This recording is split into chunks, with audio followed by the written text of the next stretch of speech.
Di dalam laut, ada dunia besar di tempat paling dalam yang tak diketahui manusia. Paus raksasa, lumba-lumba paling bahagia, hewan dengan semua warna pelangi. Jauh ke dalam, di mana cahaya pun tidak dapat menembusnya, di kerajaan laut dalam, manusia laut hidup damai dengan semua makhluk di laut dalam. Raja Laut tinggal di istana laut beserta ibu dan 6 putrinya dan mengatur seluruh lautan. Raja Laut sangat mencintai putri-putrinya. Ketakutan terbesarnya adalah satu hari nanti mereka dilukai oleh manusia yang hidup di atas laut. Itulah kenapa putrinya dilarang berenang ke permukaan laut sebelum mereka diberi izin. Manusia yang hidup di atas laut di daratan itu jahat. Kenapa manusia itu jahat, Ayah? Tanya Ariel, si putri duyung kecil. Karena manusia mencemari laut dan membunuh semua kehidupan di laut. Ariel sangat ingin tahu tentang kehidupan di darat, khususnya manusia. Kisah yang diceritakan kakak-kakaknya tidaklah cukup. Neneknya selalu memperingatkan dia tentang bahayanya manusia. Tapi dia hanya bisa keluar dari gerbang laut setelah dia dimahkotai dan tumbuh sebesar kakak-kakaknya.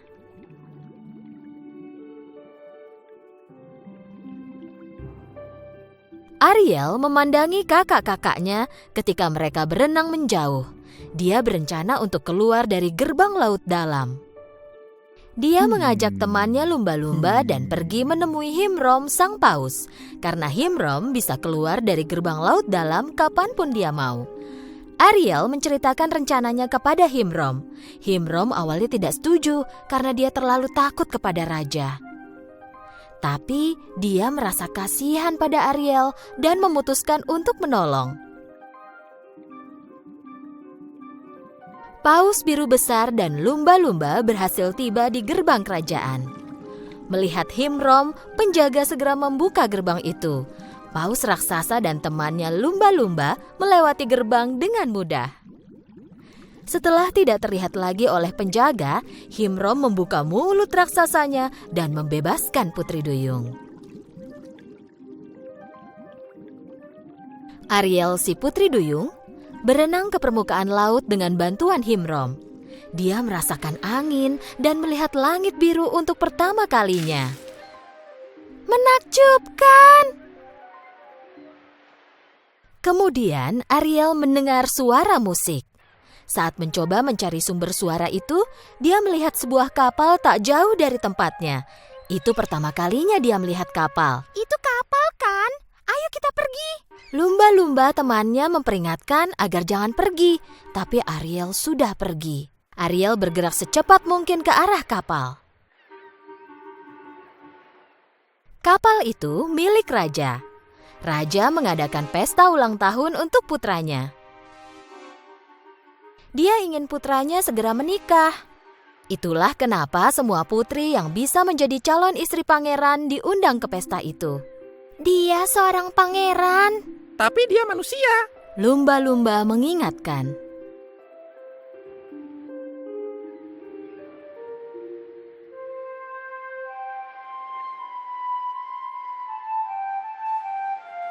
Ariel dengan suara indahnya menyanyi sesuai melodi dari flute yang dimainkan pangeran.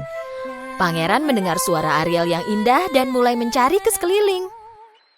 Hati-hatilah Ariel, mereka akan melihatmu. Lumba-lumba mengingatkan. Putri duyung melompat kembali ke air dan menghilang.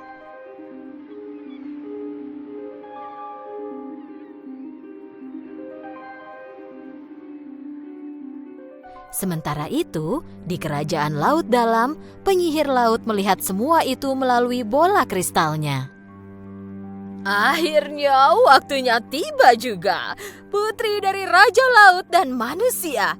Biarlah badai mengamuk, angin berhembus, dan petir menerjang semuanya. Dengan kutukan dari penyihir, ombak raksasa tiba-tiba muncul. Dan karena tak kuasa menahannya, kapal pangeran mulai terseret ke arah batu karang. Ariel sangat khawatir saat melihat kapal yang terseret badai itu. Kapalnya akan hancur dan tenggelam. Kita harus menolong mereka.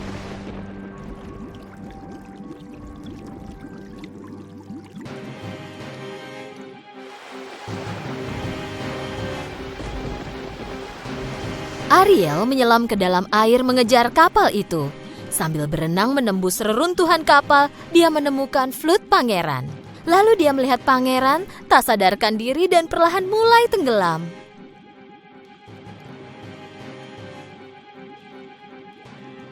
Ariel segera menarik pangeran dari air dan membawanya ke pantai. Bangunlah, kumohon bangunlah. Pangeran perlahan mulai sadarkan diri dan membuka matanya. Kau masih hidup, kata Ariel dengan senang. Karena mendengar gonggongan anjing, Ariel sadar di mana dia berada dan melompat kembali ke air meninggalkan pangeran. Salah seorang pengawal pangeran dan calon pasangannya tiba di dekat pangeran. Seorang gadis menyelamatkanku agar tak tenggelam. Suaranya seperti ku kenal, aku pernah mendengarnya. Itu suara yang paling indah.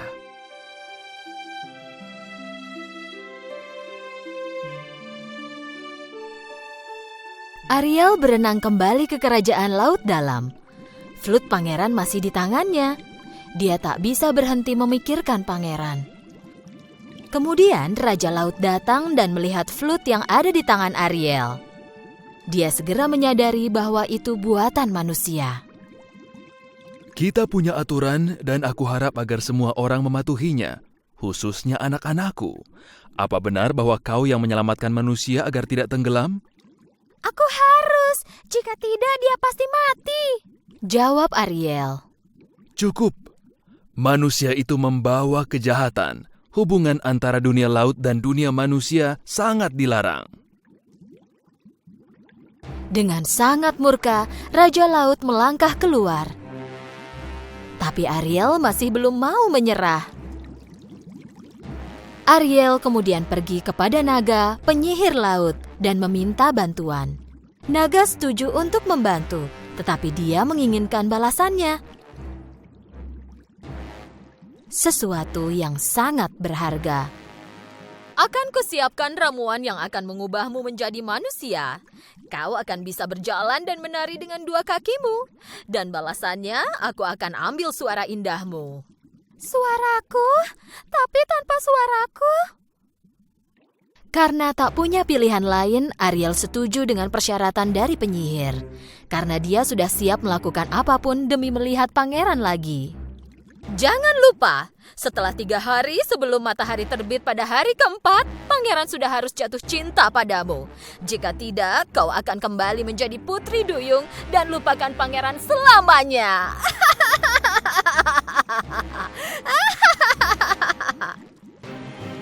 Dengan peringatan terakhir itu, Ariel meminum ramuan.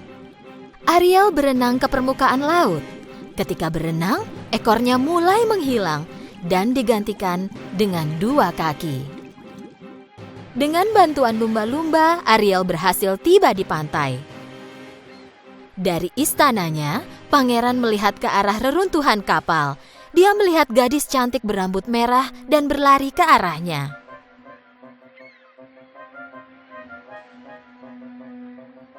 Kau, apa kita pernah bertemu sebelumnya?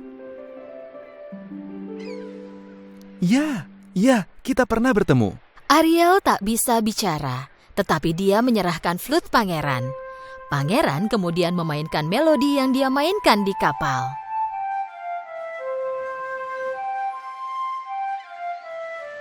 Ariel menganggukkan kepalanya memberitahu pangeran bahwa dia mengenali melodi itu.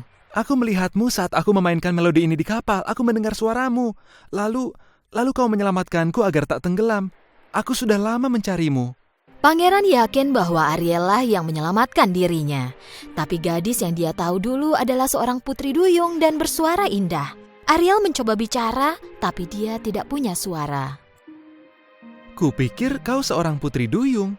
Pangeran mulai berpikir gadis itu sebenarnya bukan yang menyelamatkannya. Tapi dia merasa kasihan dan memutuskan untuk menolong. Pangeran membawa Ariel ke istananya. Raja memerintahkan persiapan upacara pernikahan bagi pangeran dengan seorang putri yang hadir di kapal dulu.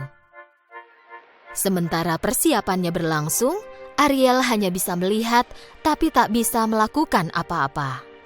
Tidak mungkin dia bisa meyakinkan pangeran tanpa suaranya. Dia ingat kata-kata peringatan penyihir. Jangan lupa, setelah 3 hari sebelum matahari terbit pada hari keempat, pangeran sudah harus jatuh cinta padamu. Jika tidak, kau akan kembali menjadi putri duyung dan lupakan pangeran selamanya. 2 hari pertama berjalan sangat cepat. Akhirnya tibalah hari ketiga. Pada hari ini raja dan ratu akan menikahkan putra mereka dengan putri dari kerajaan tangga. Ariel yang malang, dia tak bisa menjelaskan bahwa dialah putri duyung yang dicari pangeran. Dan pangeran mulai percaya bahwa semua yang pernah dilihatnya hanyalah mimpi. Harapan Ariel hanyalah cintanya yang besar pada pangeran. Pada hari keempat, matahari akan terbit. Ariel menangis sedih. Tiba-tiba terjadi sesuatu yang tidak terduga. Kakak-kakaknya datang ke pantai diikuti oleh neneknya. Mereka hendak menolong Ariel. Cucuku sayang, kami datang untuk mematahkan kutukan naga. Ariel sangat senang, tapi tak mengerti bagaimana mereka bisa membantu dia. Dan terakhir, ayahnya, Raja Laut, muncul dari air. Hatinya tak kuasa menanggung kesedihan putrinya dan menyadari tak ada yang bisa menghalangi cinta sejati. Putriku sayang, yang kuinginkan di dunia ini hanyalah kebahagiaanmu. Pergilah kepadanya. Raja Laut mengarahkan tongkatnya ke kerang laut yang ada di tangan nenek. Tempat suara Ariel disembunyikan, dan suara Ariel keluar dari kerang itu.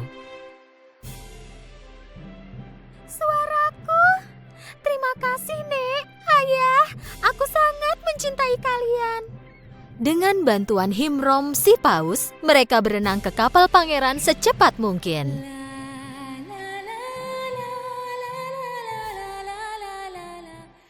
Saat pangeran dan putri mendekati altar untuk mengucapkan janji pernikahan, pangeran tiba-tiba berhenti. Dia bisa mendengar suara indah putri duyung.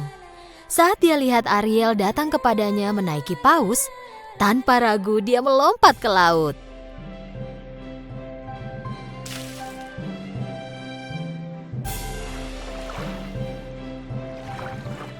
Aku tahu bahwa itu kau. Dengan bantuan keluarga dan teman-temannya, Ariel akhirnya bersatu lagi dengan suaranya dan pangeran. Tapi dia tak lagi menjadi putri duyung. Dia akan melanjutkan hidupnya sebagai manusia. Ariel dan pangeran hidup bahagia selamanya, menebarkan cinta, kedamaian, persahabatan antara daratan dan lautan.